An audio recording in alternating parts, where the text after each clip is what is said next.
Welcome back to Inside Politics. Our guest today is Nashville Congressman Jim Cooper. Congressman, what's the mood in Congress these days among the members? I mean, the Senate Republicans blocked an independent commission to study the January 6th insurrection at the Capitol.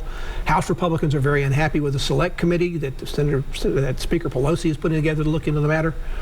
Is there just a continued uneasiness just among the members on both sides of the aisle?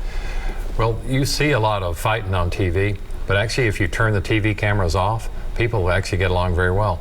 I go to the gym a lot, and fortunately in the gym there are no cameras. Nobody's throwing barbells in the gym. No. And actually people are pretty decent to each other. But you put a camera in front of them, and then they start acting out, they think, for the folks back home. So there's Republican extremists like Marjorie Taylor Greene who really say crazy stuff, and you just think like, wow, where'd that come from? But they're just trying to appease to certain elements back in their district. Now, Speaker Pelosi so far has appointed Republican Congresswoman Lynn Cheney, who voted to impeach President Trump, to that select committee, along with the Democratic members who managed and presented the arguments against President Trump in that impeachment trial earlier this year.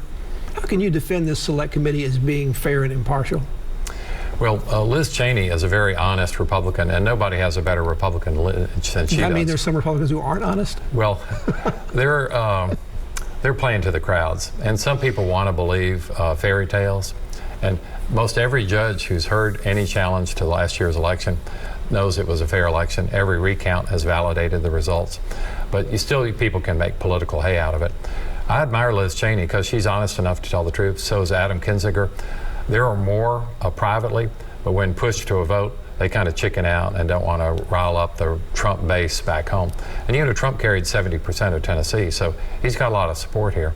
And a lot of folks believe what he has to say, even though he's really not speaking on their interest. Like, how a farmer could support Trump is kind of amazing to me, because he slammed them with embargoes, he hurt their crop prices, and yet they still like the man.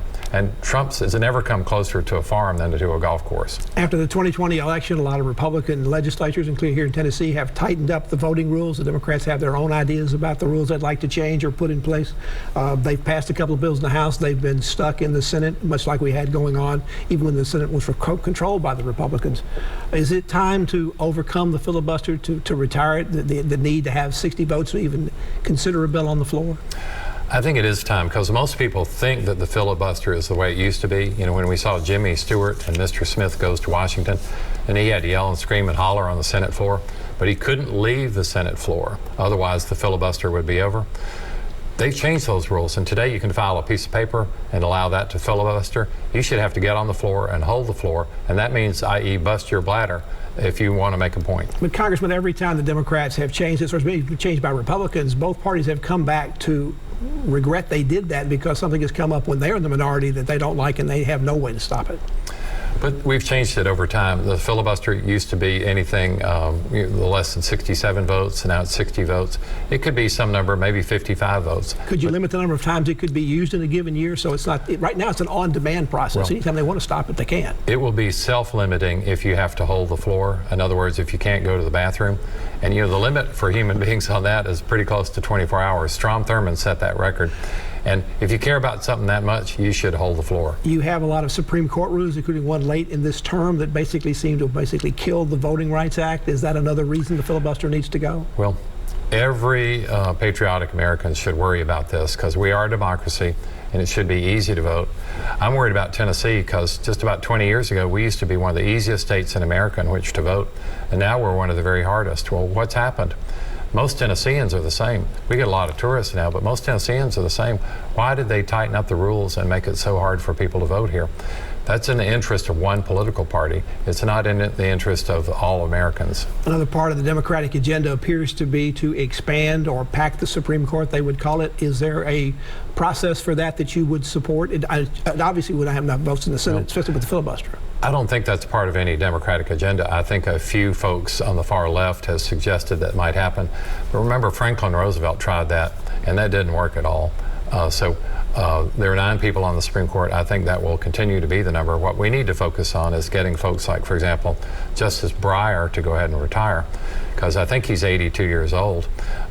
Some justices like to hold on too long, and we need younger blood on there while Biden got his full you didn't call for Ruth Bader Ginsburg to retire. Well, she should have, probably, when the first time she found out she had pancreatic cancer. She ended up being a cult figure and super popular. But if she just retired, and bless her soul, she nearly made it. And you know, even though she only weighed 90 pounds, she was about as fit as anybody could be.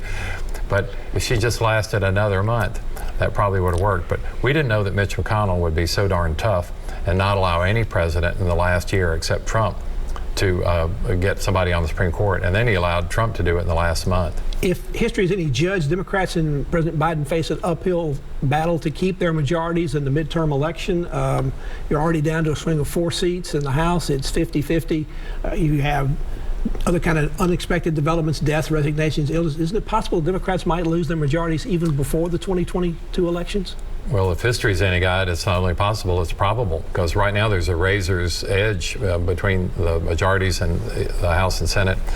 And under both the Clinton administration and the Obama administration, there was a huge Republican swing in that first midterm election. So it's probable that's going to happen again. Another way there could be swing in seats, particularly in the House, is where the way things are redistricted after the 2020 census. That was held up a good bit by what happened in the Trump administration. Governor Lee and others have asked that President Biden expedite those. Isn't it time to get those out as quickly as possible so states can start making decisions? Amen. Redistricting comes up every 10 years, and Nashville has a lot to worry about here because Nashville for 200 years has been one political entity. We're not only the state capital, we're also an economic capital for the state. But I'm deeply worried our state legislature is about to chop that up and pie slice Nashville into little pieces so that Nashville would become a Republican-dominated city. People may think the 2022 election is still a long way off, but candidates are already trying to make ideas of decisions about what they're going to do. You've already had opposition running against you. Nobody knows what the district lines are going to be, but you got on both the Democratic primary and the general election. You even got one Republican who's moving into the district, even though you don't have to live in the district to run for Congress, by the way. Do you feel like you've got a target on your back? Well, I welcome competition. That's a good thing.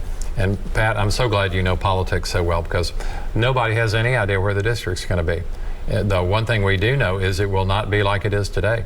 And all these people are coming here running, thinking they're running in the old district. It's not going to exist anymore. We don't know what the new ones will be, and it's new ones plural, because as I say, they're likely to pie slice Nashville 4 or 5 different ways. Congressman Jim Cooper is our guest on Inside Politics. We'll continue our conversation after this break.